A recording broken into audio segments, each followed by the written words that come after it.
صباح الخير يا حلوة، صباح الخير يا قديسة الحلوة.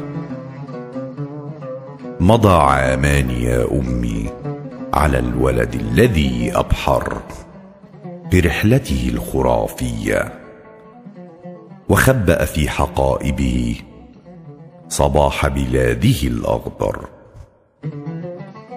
وأنجمها وأنهرها وكل شفيقها الأحمر، وخبأ في ملابسه طرابينا من النعناع والزعتر وليلكة دمشقية.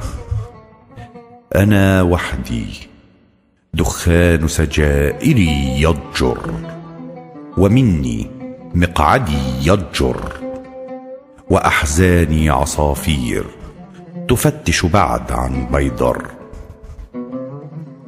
عرفت نساء أوروبا، عرفت عواطف الأسمنت والخشب، عرفت حضارة التعب، وطفت الهند، طفت السند، طفت العالم الأصفر، ولم أعثر على امرأة تمشط شعري الأشقر وتحمل في حقيبتها إلي عرائس السكر،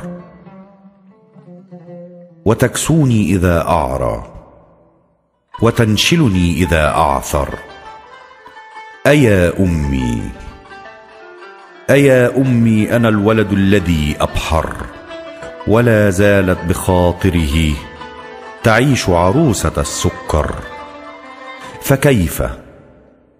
فكيف يا أمي غدوت أبا ولم أكبر.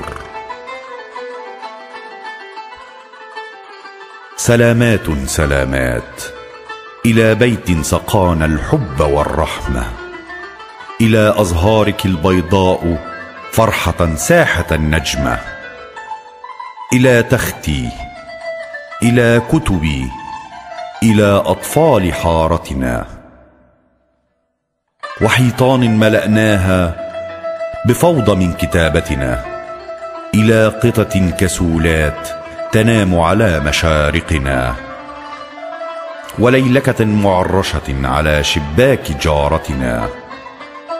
مضى عامان، مضى عامان يا أمي، ووجه دمشق عصفور يخربش في جوانحنا، يعض على ستائرنا وينقر برفق من أصابعنا.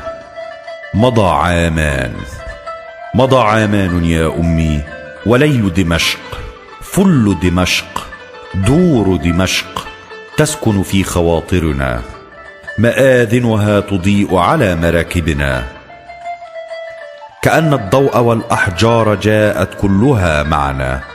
أتى أيلول أماه، وجاء الحزن يحمل لي هداياه، ويترك عند نافذتي مدامعه وشكواه. أتى أيلول، أين دمشق؟ أين أبي وعيناه؟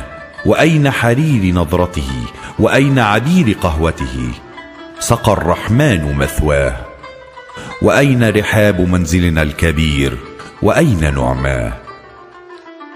وأين مدارج الشمشير تضحك في زواياه؟ وأين طفولتي فيه؟ أجرجر ذيل قطتي وآكل من عريشته وأقطف من بنفشاه. دمشق، دمشق يا شعر، دمشق يا شعر، على حدقات أعيننا كتبناه، ويا طفلا جميلا من ضفائره صلبناه. جثونا عند ركبته وذبنا في محبته، إلى أن في محبتنا قتلناه. كلمات الشاعر نزار قباني، أداء صوتي أحمد نبيل.